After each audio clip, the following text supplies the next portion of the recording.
তো আজকে দেখবো আমরা ওয়ার টু, যেটা আজকেই ফার্স্ট রিলিজ হয়েছে। তো মুভিটা কেমন লাগলো সেটা তোমাদের অবশ্যই বলো। এখন আর বেশি কথা বলবো না, তোমরা ভিডিওটা শেষ পর্যন্ত সবাই দেখতে থাকো।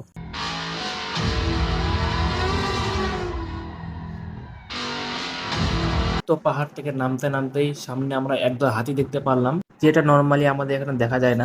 তো হ্যালো ফ্রেন্ডস, তোমরা আগে ভিডিও দেখেছিলে যে আমরা আমাদের ফার্স্ট ডেস্টিনেশন কার্সেনে গীতা পাহাড়ে এসেছি।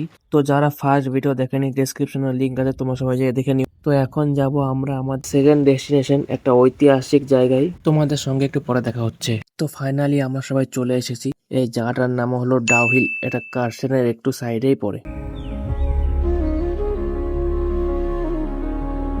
তো এখানে ফার্স্টে টিকিট কাটতে হলো। তো টিকিট কেটে এখন যাচ্ছি উপরের দিকে, কারণ বলেছিলাম তোমাদের যে একটা ঐতিহাসিক জায়গায় যাবো। তো ঐতিহাসিক জিনিসটা হলো, এখানে একটা স্কুল ছিল, যে স্কুলে অনেকদিন আগে আগুন লেগে অনেকগুলো বাচ্চা মারা গিয়েছে। তার জন্য এই জায়গাটাকে অনেকে হন্টেড প্লেস নামে জানে। তো তোমরা যারা আমার ভিডিও দেখো, প্লিজ আমাকে একটু সাপোর্ট করো, কারণ আমার অনেক কম সাবস্ক্রাইব। তো তোমরা যদি সাবস্ক্রাইব করো, তো আমাদের একটা মোটিভেশন আসে যে নতুন নতুন ভিডিও বা নতুন কন্টেন্ট তোমাদের দেখাবো।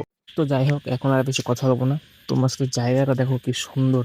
এদিকে সারি সারি পাইন গাছগুলো আছে, আর বাঁ সাইডে একটা বসার জায়গা বানানো আছে, মানে কাঠ কেটে ফুল টুসে দিয়ে সাজিয়ে একটা সুন্দর বসার জায়গা বানানো হয়েছে। আর তোমাদের যে হন্টেড প্লেসের কথা বলেছিলাম, মানে যে স্কুলটা বাচ্চাগুলো পুড়ে মারা গিয়েছিল, তো ওখানে আমরা গিয়েছিলাম, বাট ওখানে টুরিস্ট অ্যালাউড ছিল না বলে আমাদের কাউকে ঢুকতে দেয়নি বা ভিডিও করতে দেয়নি। অনেক দূর থেকে আসা, আমরা দেখতে পারলাম না, তো এটা আমাদের ব্যাড লাক। তো কি আর করা যাবে। এখানে একটু ওপরে গিয়ে দেখলাম একটা ম্যাগির দোকান আছে, তো সবাই মিলে ম্যাগি নিয়ে নিলাম। তো ম্যাগি খেয়ে তারপর তোমার সঙ্গে কথা বলছি। তো খেয়ে দিয়ে আমরা ফটফট বেরিয়ে গেলাম, কারণ অনেকটা লেট হয়ে গেছে। না হলে বাড়ি ফিরতে ফিরতে অনেকটা রাত হয়ে যায়। কিন্তু রাস্তায় এতটা জ্যাম লেগে গেছে, ওই রাস্তার মাঝখানে একটা গাড়ি রেখে ড্রাইভারটা যেন কোথায় চলে গেছে, তার জন্য পুরো রাস্তাটাই ব্লক হয়ে গেছিল। তো তোমরা সবাই দেখো নিচে কত বড় লাইন লেগে গেছে। আরো আজকে 15ই আগস্ট, তার জন্য পাহাড়ে আজকে একটু বেশি মানুষ এসেছে। তো পাহাড় থেকে নামতে নামতেই সামনে আমরা একদম হাতি দেখতে পারলাম, যেটা নর্মালি আমাদের এখানে দেখা যায় না। কিন্তু আমরা এখানে বেশি সময় দাঁড়াতে পারিনি, কারণ আমাদের সন্ধ্যা 6টার সময় মুভির টিকিট কাটা আছে। তো ফাইনালি আমরা এসে গেছি শিলিগুড়ি সিটি সেন্টার।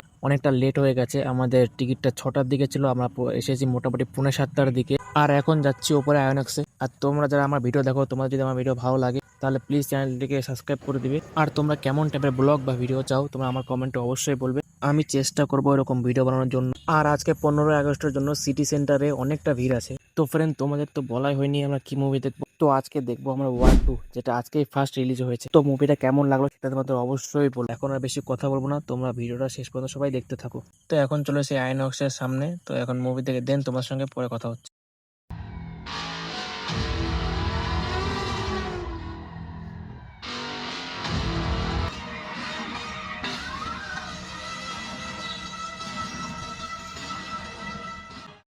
তো আমাদের মুভি দেখা কমপ্লিট। আমার দিক থেকে মুভিটা আমার খুব একটা ভালো লাগেনি, কারণ অ্যাকশনগুলো একটু কার্টুন টাইপের ছিল। কিন্তু তোমরা যারা মুভি দেখেছো, তারা কমেন্টে অবশ্যই বলবে তোমাদের কাছে মুভিটা কেমন লেগেছে। তো এখন বাজে প্রায় রাত 10:30, কিন্তু আজকে সিটি সেন্টারে এখনো অনেক লোক আছে। তো এখন আর বেশি কথা বলবো না, কারণ তোমরা সবাই দেখলে সকালে আমরা পাহাড়ে গিয়েছিলাম, পাহাড় থেকে এখন এখানে এসে মুভি দেখলাম, তো অনেকটা টায়ার্ড লাগছে। তো তোমাদের সঙ্গে দেখা হচ্ছে নেক্সট অন্য কোনো ব্লগ। আর তোমাদের মুভিটা কেমন লাগলো সবাই প্লিজ কমেন্টে বলে যাবে।